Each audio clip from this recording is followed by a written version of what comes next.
My name is Brandon Steiner. As a kid growing up in Brooklyn, I used to dream about making it big as a professional athlete. Years later, I would create a sports collectibles and marketing empire based solely on the love of the game. Brandon came up with the idea of getting sports memorabilia and getting star athletes to sign that, knowing that people had a wild, passionate interest for sports. I'm selling moments. I'm selling moments that matter. I'm selling memories at Steiner that people shouldn't let go easily. I think they're my favorite things as a child, having a rough childhood. But, there's the memories. There's going to that first game and walking into Yankee Stadium and seeing that beautiful grass and the facade. Why let that go? And it really starts with Super Bowl 21. I went with a few friends, and we snuck into the hotel to see the Giants. They were in Super Bowl 21 against the Broncos, and we were in Joe Martz's room because we knew Joe, and he's got a stack of messages, literally this high.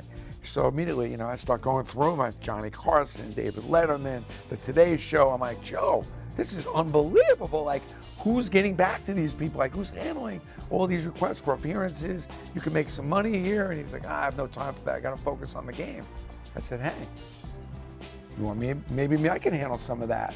And immediately it went off in my brain, maybe there's something there. He said, Joe, this is something that in the future is going to pay dividends. If you do a good job here today, people are going to want to use you and do other things. You're going to be doing ads and doing other things for people. But here's the thing. You have to start here, and you have to approach it in the right way. When I was just coming out of college, I didn't really know much about the autograph business, but when you kind of presented several companies, you say, well, Steiner's kind of the one you can trust. They're going to do things legit, they're going to do things real, and it feels like a family. I think over the years, getting to know him, getting to know his family, getting to know what he stands for, seeing his business grow, I think you develop a trust for him because, you talk about sports memorabilia, authenticity is such a big problem this day and age, and you know with Brandon that you're getting the best and you're getting something that's authentic. You think you can beat him in a race with the ball down this court? Seriously, right now, I just throw a hoop 3 times a week. Brandon's funny because he's very short and he thinks he can still play basketball. When you talk about me growing up in Brooklyn, you're talking about adversity and survival, really. My mom was a tremendous teacher and had an incredible impact on me. My father died when I was really young, but my mother took the role of both of them on, and every day was another lesson learned. My whole body of work is all about hard work, being relentless, never putting limits on yourself, being fearless. When I went to Syracuse with all those skills, I kind of saw some different sides of how different people approach business and approach life, and it kind of gave me a little more balance. I'm very grateful for that. And when I left Syracuse, I had a lot of confidence because I feel that the relationships in the academia and some of the things I accomplished while I was at school kind of came together for me. The biggest thing with Brandon Steiner, he's a huge Syracuse loyal alum. He believes in Syracuse, he fights for Syracuse, and not just the athletic department, but the entire university. He has been an unbelievable gift beyond anything we would expect from an alum, a benefactor, a teacher, a colleague, a friend. Doesn't matter if you're a GM of an NBA team or an NFL team. He talks the same way when he's on campus talking to a sophomore or junior in college, and that's what makes him special. He just is out to bring his energy and help people. So I feel like when I go back to the class these days, I'm talking about stuff that happened to me yesterday. I'm talking about stuff that happened to me today. I want them to understand and see the real life ups, downs, and problems, which is one of the reasons why I take such a strong interest not only in the going up and teaching, but the internships that we provide. You'll see a lot of Syracuse people in this office. I don't care. Why should I be biased? Man, screw all the rest of the schools. I'm like, I'll hire Syracuse kids. If they're qualified and they're good, I want to take care of my own.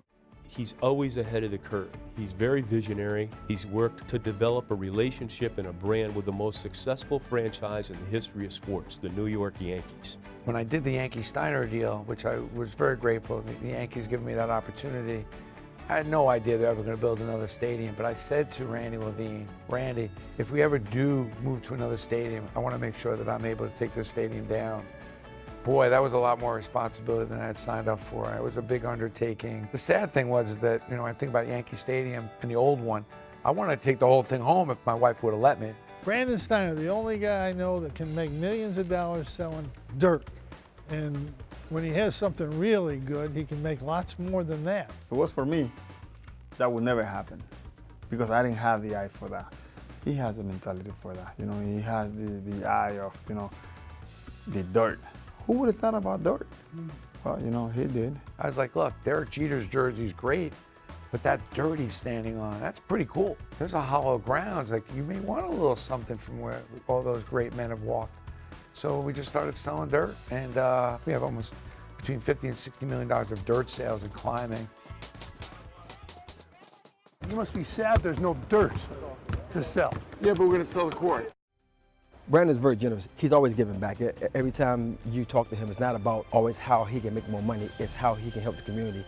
How can he help people who are less fortunate? And one thing that Brandon always says to me, if you're not helping, you're not making the world better. My wife and I have always been pretty focused on trying to help others and doing a lot of community projects. We have a boys and a girls home in White Plains that we kind of took over that takes kids that really need the help, and they're placed in these homes and they have nowhere else to go. It's a part of our life. It's something that we do on a week-to-week, day-to-day basis, which is try to help and support a lot of different kids' charities. When I think of Steiner Sports and its longevity, I think about authentication. I think about being real, listening to customers, and I think about relationships with customers and with our players. It doesn't surprise me that he's been able to build this empire in 25 years, to think outside the box, have the vision, surround himself with good people, and never deviate from what he wanted to accomplish. And I feel like my best days are not my yesterdays. I feel like I have a lot to offer. The paint's not dry, my hand is not on the control, alternate delete, take it off, and I still feel like I got a lot of chapters left to write. 8,500 seconds in a day, I'm not wasting a second.